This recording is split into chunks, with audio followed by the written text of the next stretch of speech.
She was 19 and homeless. No home, no savings, just $10 to her name. And somehow she spent it on a rusted old structure in the mountains. People laughed. They said she'd be back in town before winter. But what they didn't know was that the place she bought for $10 was hiding something that would change her life forever. Before we continue, if stories mean something to you, hit subscribe and tell us in the comments where you're watching from. We love seeing how far these stories travel. On the morning she turned 19, Ava Carter walked out of the County Youth Housing Center with everything she owned stuffed into a faded canvas backpack. It wasn't much. A few shirts, a worn paperback novel her mother once read to her, and $43 folded carefully inside her wallet. The sky above the small Colorado mountain town was the dull gray of early spring. The kind of sky that made the world feel quiet and unfinished. Patches of old snow clung stubbornly to the edges of the parking lot, slowly melting into muddy water. Behind Ava, the heavy metal door of the building clicked shut. It wasn't a loud sound, but it felt final. For 4 years, that building had been her whole world. Rules and schedules, shared rooms, and the quiet understanding that none of the kids inside really had anywhere else to go. Now she was legally an adult, which in practical terms meant something much simpler. She was on her own. Just before she left, a tired social worker had handed her a thin manila envelope, something from the probate office. The woman had said it belonged to your grandfather. Ava hadn't seen him since she was 9, standing at the edge of the gravel driveway. She opened the envelope slowly, expecting paperwork, maybe a forgotten photograph. Instead, she found a short legal letter and a hand-drawn map leading to a small piece of land in the mountains. At the bottom of the page was a single line that made her pause. To claim the property, the letter said she would only need to pay $10 in unpaid taxes, $10 for someone who had nowhere to go. That strange little sentence suddenly felt like the beginning of something. For a long time, Ava Carter just stood there at the end of the gravel driveway, holding the letter in her hands while the cold wind slipped through the sleeves of her thin jacket. $10. She read the line again just to be sure she wasn't misunderstanding it. $10 in unpaid taxes to claim the land. It sounded ridiculous. Land didn't cost $10. A cup of coffee at the gas station down the road cost almost that much, which meant one of two things was true. Either the letter was some kind of mistake, or the property was so worthless no one else wanted it. Ava folded the paper slowly and slid it back into the envelope. Across the road, the mountains stretched out in long blue-gray ridges, fading into the distance like waves. Somewhere out there, according to the map, was the place her grandfather had left her. She hadn't thought about him in years, not because she didn't want to, but because life had a way of pushing old memories into quiet corners. Still, she remembered small things. The smell of sawdust on his clothes, the way he always carried a pocket knife, the slow, patient way he explained things. He had been a builder, a man who worked with his hands, and he had never been the type to play jokes. That thought stayed with her. $10, it wasn't much of a risk. Even with only $43 left in the world, 10 still felt small compared to the alternative, because the alternative was simple. Spend the little money she had on a cheap motel for a few nights, and after that probably end up in a shelter somewhere in the city. Ava looked down the empty road. For the first time in years, there was no one telling her where to go next. No schedule, no curfew, no case worker, just a choice. And sometimes when you have nothing left, even a strange, uncertain choice feels like hope. The next morning, she used $10 of her money to buy a bus ticket heading deeper into the mountains. The ride took almost 4 hours. The bus rattled along narrow highways that wound through pine forests and small forgotten towns, where old gas stations leaned slightly toward the road and faded signs hung in dusty storefront windows. Ava sat by the window the whole time, the envelope resting in her lap. The farther they traveled, the quieter the world seemed to become. The city disappeared first, then the suburbs, then even the small towns grew farther apart. Soon it was just trees, mountains, and long, empty stretches of road. She didn't talk to anyone on the bus. No one talked to her either, and strangely that felt okay. For the first time since leaving the housing center, she didn't feel like someone was watching her, judging her, deciding what her future should look like. She was just another passenger heading somewhere unknown, and that anonymity felt like a kind of freedom. The town from the letter turned out to be smaller than she expected. A single main street, a diner with a flickering neon sign, a hardware store that looked like it hadn't changed since the 1970s, and a small brick office building where the county legal offices were located. Inside, the hallway smelled faintly of paper and old wood. A brass plaque beside one door read, "Harrison and Doyle, Attorneys at Law." Ava knocked lightly. "Come in," a voice called. Inside the office sat an older man with silver hair and round glasses perched low on his nose. Papers were stacked neatly across his desk, and behind him a tall bookshelf sagged under the weight of old legal books. He looked up as she entered. "You must be Miss Carter," he said gently. Ava nodded, suddenly aware of how young she must look standing there with her backpack. "I received the letter," she said. The lawyer studied her for a moment before gesturing toward the chair across from his desk. "I wasn't sure you would come," he admitted. "Why not?" "Most people don't bother with properties like that." He opened a folder and pulled out a thick set of documents. "Your grandfather purchased the land nearly 30 years ago," he explained.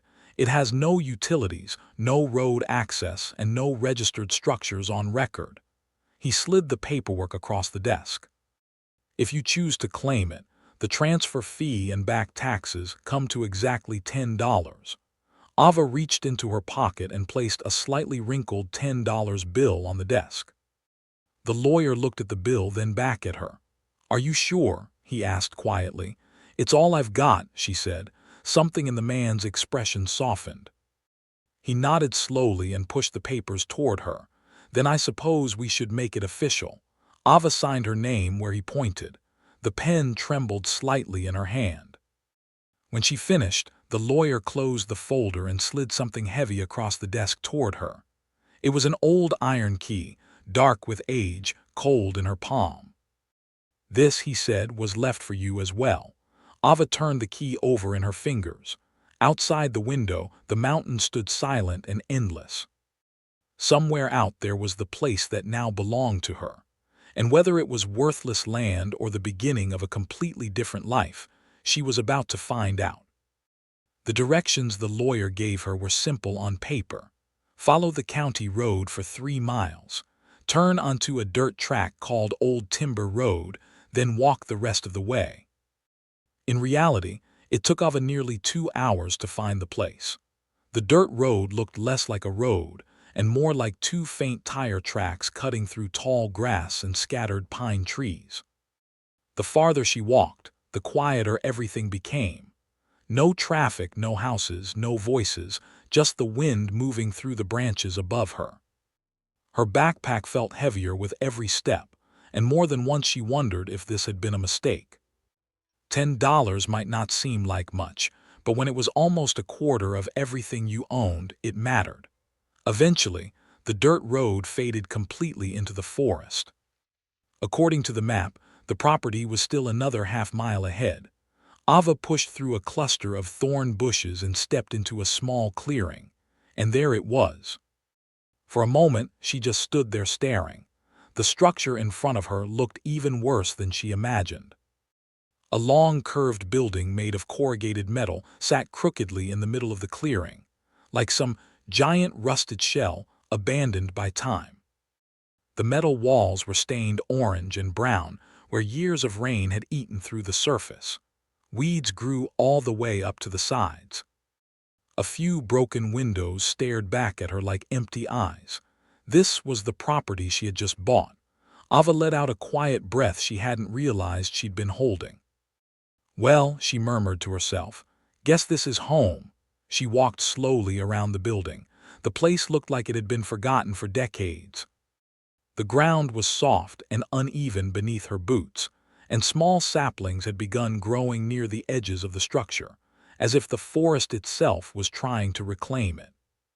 At the front, two large metal doors were chained together with a thick, rusted lock. Ava reached into her pocket. The old iron key the lawyer had given her felt surprisingly heavy in her hand. For a moment, she hesitated. A strange thought crossed her mind. What if the doors didn't open? What if the key didn't work? What if this entire trip had been nothing more than chasing a ghost? She pushed the thought away and slid the key into the lock. At first, nothing happened. The metal resisted. The key refused to turn. Ava frowned and tried again, twisting harder this time. For a second it felt like it might snap. Then suddenly, clunk. The lock gave way with a loud metallic snap that echoed across the clearing. The chain slipped loose and fell against the doors with a hollow clang. Ava's heart began beating faster. She grabbed one of the handles and pulled. The door groaned as it opened, the hinges shrieking in protest after years of disuse. Cold, stale air spilled out from the darkness inside. For a moment, Ava couldn't see anything. The interior was enormous and completely shadowed. A single beam of late afternoon sunlight slipped through a narrow crack in the roof, cutting through the dust-filled air like a spotlight. She stepped cautiously inside. Her footsteps echoed across the concrete floor. The place was much bigger than she expected, an empty curved cavern of metal walls and silence.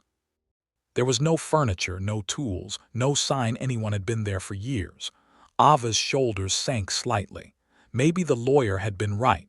Maybe the land really was worthless.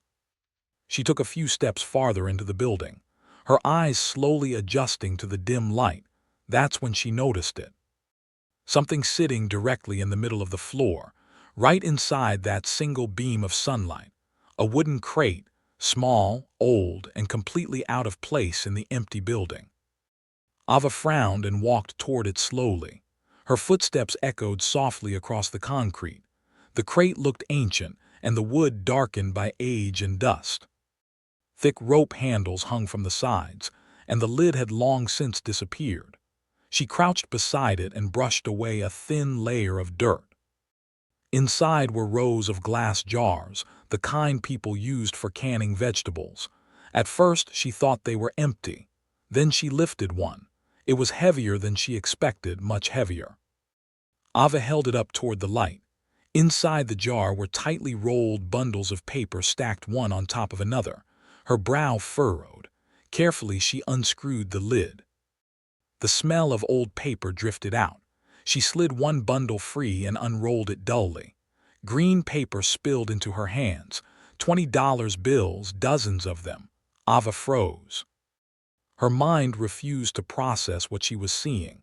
She grabbed another jar and another. Every single one was filled with tightly packed bundles of cash. Her hands began to shake. She sat down heavily on the cold concrete floor, staring at the crate as the reality slowly settled over her. There were at least a dozen jars inside, maybe more, each one filled with money, more money than she had ever seen in her entire life. The quiet building suddenly felt different. Not abandoned, not empty, but waiting. And for the first time since stepping into that clearing, Ava realized something that sent a shiver down her spine. Her grandfather hadn't just left her land. He had been planning this, and whatever he had planned, she was only just beginning to discover it. For several long minutes, Ava Carter just sat there on the cold concrete floor, the jar resting in her hands. Money, real money. The kind of money she had only ever seen behind glass counters or in movies. The worn green bills felt almost unreal between her fingers, soft with age, the edges slightly faded. She counted the bundles slowly. $20 bills, 50 of them, $1,000. Her breath caught in her throat. Ava looked back at the crate. If each bundle held 1,000, and each jar held several bundles, and there were more than a dozen jars, she stopped the thought before finishing it. The number felt too big, too impossible. Her hands trembled as she gently placed the money back into the jar and screwed the lid closed again. For a moment she simply stared at the crate.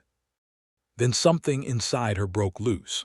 A short laugh escaped her, not the kind that comes from joy, but the kind that comes when a person has been holding too much inside for too long. The laugh turned into a shaky breath. Then suddenly her eyes filled with tears. They came fast and without warning. Tears for the night spent wondering where she would sleep. For the years inside crowded group homes where everything belonged to someone else. For every moment she had felt like the world had quietly decided she didn't matter. Now here she was sitting on a concrete floor in the middle of nowhere, surrounded by a fortune. And the strange thing was the money wasn't even what overwhelmed her the most. It was the realization that someone had believed in her enough to leave it there. Someone had thought ahead, planned ahead, protected her future before she even knew she would need it. Her grandfather, a man she had barely known. Ava wiped her face with the sleeve of her jacket and took a slow breath. "Okay," she whispered to the empty building. "Okay," the word echoed faintly off the curved metal walls. She stood and carefully placed the jar back into the crate. One by one, she checked the others. Every single jar was the same. Bundles of cash wrapped in old rubber bands packed tightly inside the glass. At the bottom of the crate, beneath the straw lining, something else caught her eye. A thick leather notebook. The cover was worn and darkened with age. Embossed in faded gold letters across the front was a name, Daniel Carter, her grandfather. Ava sat down again and opened the journal carefully. The first page wasn't filled with notes or numbers. It was a letter. Her eyes moved slowly across the neat handwriting. "Ava, if you're reading this, it means two things. First, it means you made it to 19. And second, it means you were curious enough to open the crate. That makes me smile." Ava felt a strange tightness in her chest. The words felt almost like a voice reaching across time. She kept reading. "You probably think the money is the important part of what I left you. It isn't. The money is just a tool. What matters is the land. People will tell you this place isn't worth much. They'll say it's too far from town, too rough, too forgotten. Let them believe that. But if you're reading this, it means you now have something no one else can take away from you.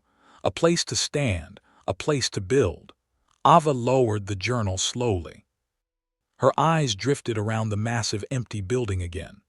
The rusted walls, the cracked concrete floor, the dust floating lazily in the beam of sunlight from the roof, a place to stand. Until that moment, she had been thinking about survival, where to sleep, how to stretch $43 into as many days as possible. But now, for the first time, she was thinking about something else entirely, a future. Her grandfather hadn't left her money so she could run away. He had left it so she could build something, something real. Ava looked back down at the journal and turned the page. The next entries were filled with sketches and notes, measurements, ideas, plans written in careful handwriting. He had thought about this place for years, maybe decades, and suddenly the old rusted building didn't look quite so hopeless anymore. It looked like a beginning. Outside, the sun was already dipping lower behind the mountains. The forest around the clearing had begun to grow quiet as evening crept in. Ava closed the journal gently and placed it back into the crate. Then she stood and walked toward the open doorway. The cold mountain air brushed against her face. For the first time since leaving the housing center, she didn't feel lost. She didn't feel like someone drifting through the world without direction. She had something now. Land, a shelter, a chance. And as she looked back at the rusted building behind her, a small, determined smile appeared on her face because suddenly the place didn't look abandoned anymore. It looked like home waiting to be built. The first night Ava Carter spent on the property was colder than she expected. When the sun finally disappeared behind the mountains, the temperature dropped fast. The metal walls of the old building held no warmth at all. Every gust of wind outside seemed to travel straight through the curved steel shell. She had no sleeping bag, no heater, only the thin jacket she was wearing and a small blanket she had stuffed into her backpack months ago. Ava gathered a pile of old canvas tarps she found in the corner and laid them across the concrete floor. It wasn't comfortable, but it was enough to keep the cold from creeping up through the ground. Then she sat there in the dim, fading light, listening. The forest had its own language at night. Branches creaked. Wind whispered through the pine trees. Somewhere in the distance, an owl called once, then again. For a moment, fear pressed against her chest. She was 19 years old, alone in the mountains, sleeping inside a rusted building she had just discovered a few hours ago.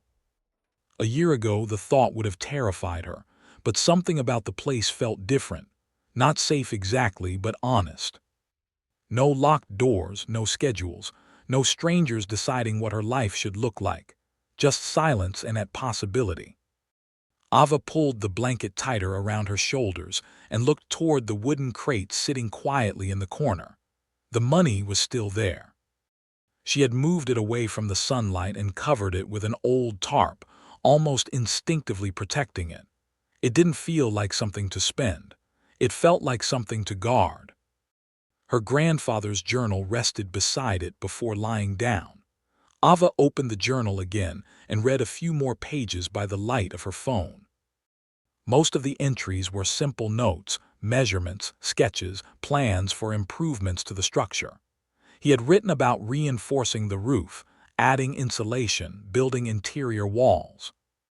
It wasn't just a shelter he had imagined. It was a home.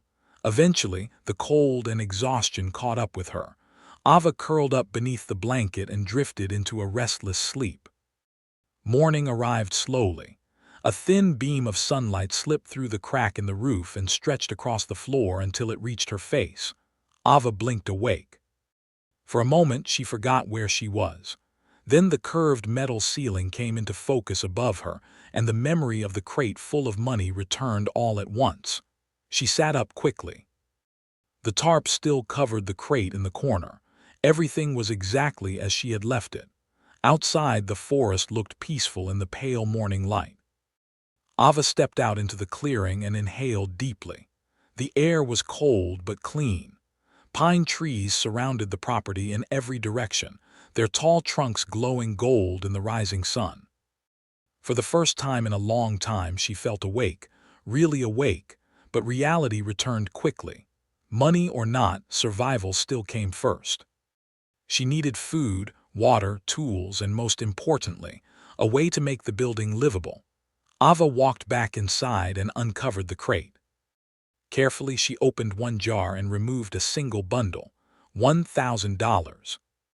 It felt strange taking it, almost like borrowing something that didn't fully belong to her yet, but she knew she couldn't build anything without help. She tucked the bundle into her backpack and hiked back toward the dirt road. The walk to town felt shorter in daylight. The small mountain town looked busier than it had the day before. A pickup truck rumbled past the diner. Someone swept the sidewalk outside the general store. Ava headed straight for the hardware store. A small bell chimed as she pushed the door open. The place smelled like wood shavings and machine oil. Shelves were stacked high with tools, rope, nails, and equipment she barely recognized.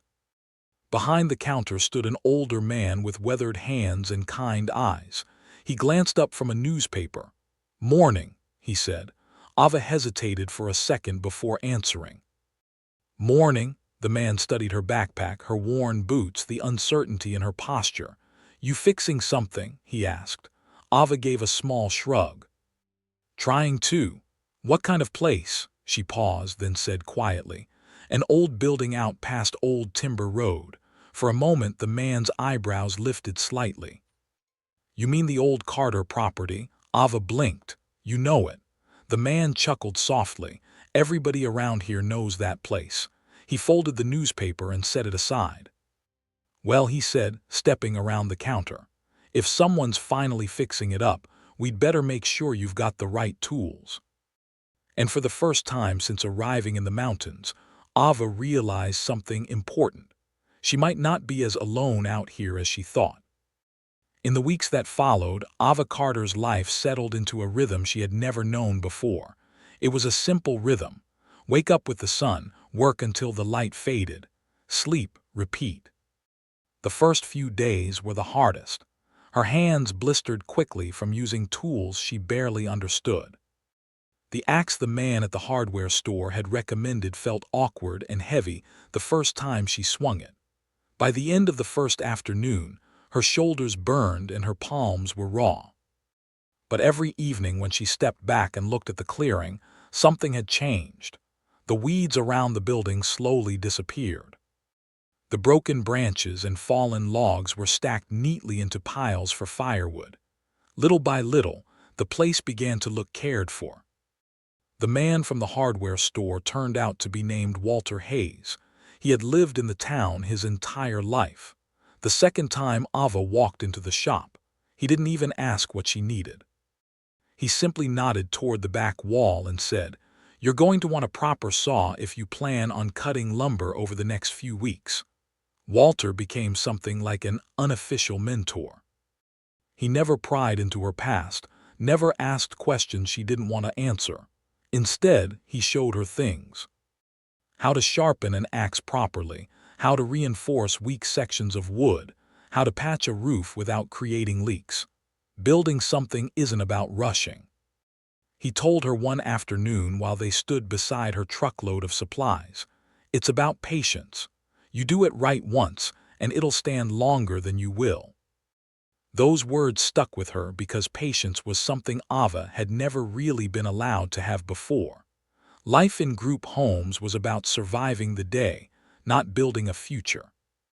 But now the future was exactly what she was working on. Inside the metal building, the changes were even more dramatic. The first thing Ava tackled was the roof. The crack that let sunlight in during the day also let freezing air in at night. Using a heavy tarp, rope, and a lot of careful climbing, she managed to seal most of the opening. The difference was immediate. The nights inside became quieter, warmer. Next came the stove. Tucked away near the back wall, she discovered an old cast iron wood stove, half buried beneath rusted tools and debris. It took 2 full days of scrubbing, sanding, and careful repairs before it was usable again. The first time she lit a fire inside it. Ava sat cross-legged on the floor and watched the flames dance behind the small glass door. The warmth spread slowly through the building. For the first time since arriving there, the space felt less like an abandoned shell and more like shelter. Word about the repairs slowly spread through town. Small towns have a way of noticing things. One morning, when Ava returned from the stream with 2 buckets of water, she found something sitting near the doorway, a cardboard box. Inside were dishes, old pots, and a kettle. There was no note, just a quiet gift from someone who had heard about the girl fixing up the old Carter property. A few days later, Walter arrived with a retired electrician named Benji Collins, who spent an afternoon teaching Ava the basics of wiring and safety. "You don't want to burn your place down after all this work," Benji joked.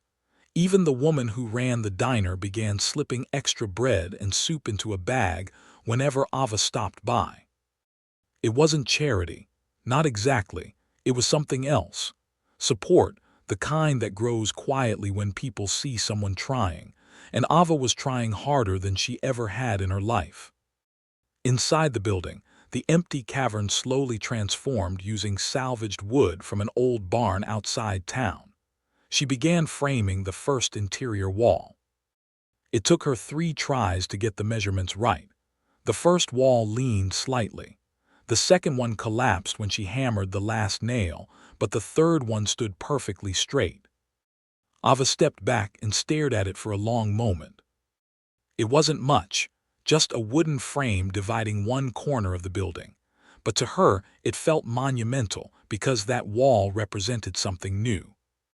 Proof that she could build something real with her own hands, something that would still be standing tomorrow.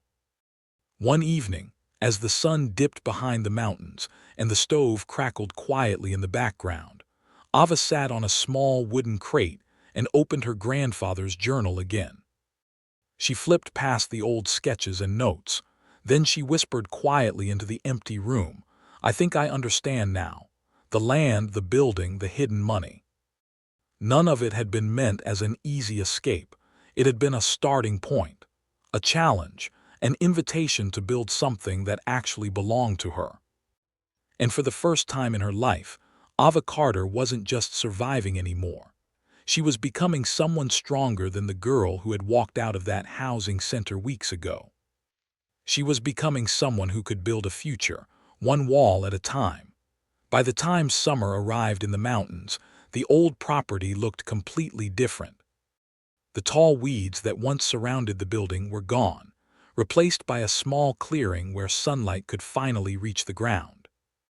A narrow gravel path now led from the dirt road all the way to the front entrance, and the building itself, it no longer looked forgotten. New windows had been installed along the curved metal walls. The rusted doors at the front had been replaced with a sturdy wooden entrance Walter helped Ava build one long afternoon. Above it all, thin smoke curled gently from the stove pipe on the roof. It was a small detail, but it meant something important. Someone lived there now. Inside, the transformation was even more remarkable. The empty cavern that once echoed with every footstep had slowly turned into something warm and human.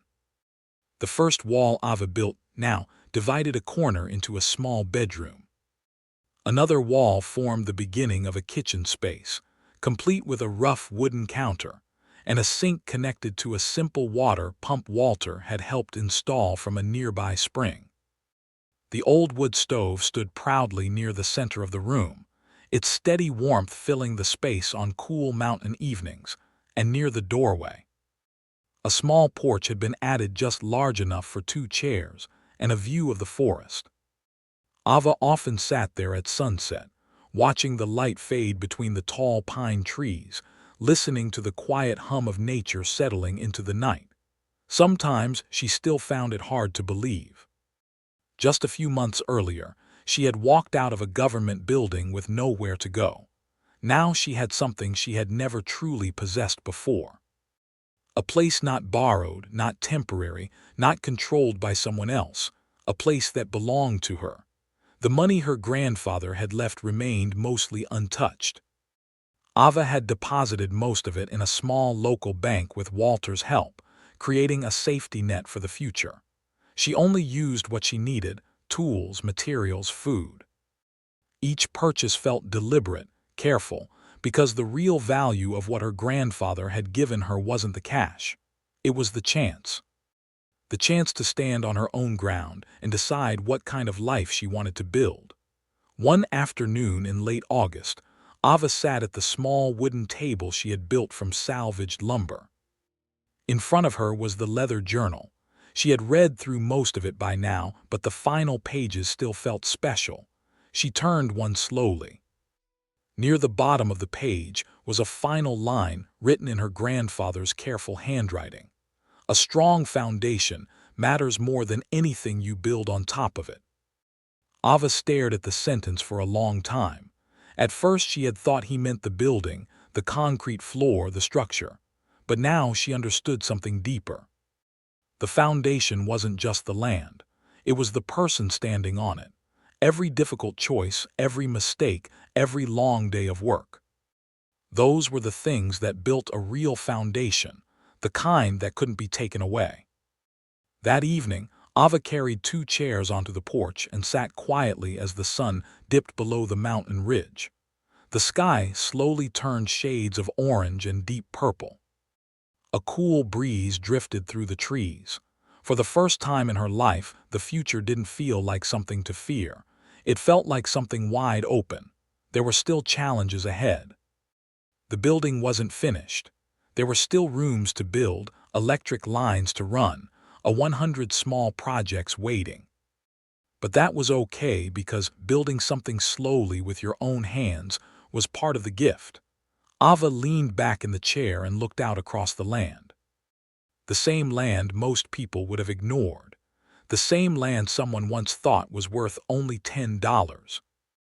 To her, it was worth everything because it had given her something far more valuable than money.